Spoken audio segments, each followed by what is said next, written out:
Masiro ndo araba ikesi. Oh, neta wa Christine, Pastor Christine. Christine yo. Motono. Pe kanisa inge tozo komako ye Love Mountain of Restoration Ministry.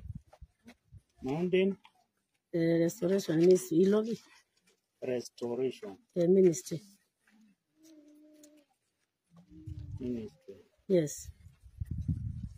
But yes. Registered Tashirika. No. Yes. Olo ni nani ameregister hiyo ministry? Sasa unajua ndio akuli ya mangu litondole kanisa ya Mungu. Kutuketa hata tu ashirika. Yes.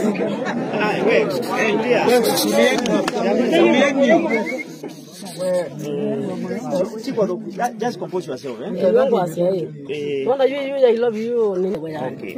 Ni sawa. Yes. Ningo ukulia. Yes. We yuta pastor. Yes. Na kutavia nesa pepo yana kuya ni the one na bidi the one pastor. Mimi ni nabii wa Mungu. Na manabii hakuna shule wanaenda. Manabii ni Roho Mtakatifu ndiye anakujaza, anakaa ndani yako. Yes. Manabii baimba ndo na Biblia andikitwa wasoma John 6:45. Sawa. No amina. Sawa. Yes. Bandu bonde bomba nyamba registration of a registered church. Yes. Kana overloa sibo.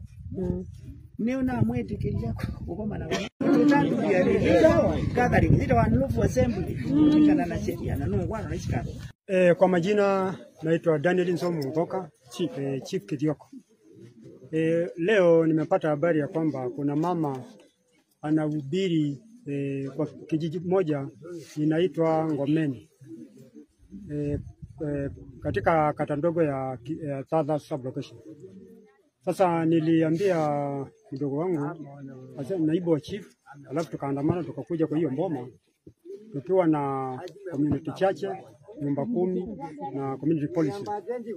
Tulikuja tukapata mama ameenda.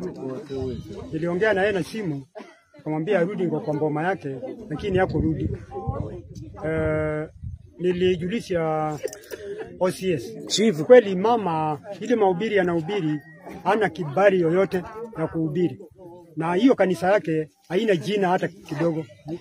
Na anamwaga chumbi na mafuta kwa njia ya community. Kwa hivyo community hawana furaha na yeye.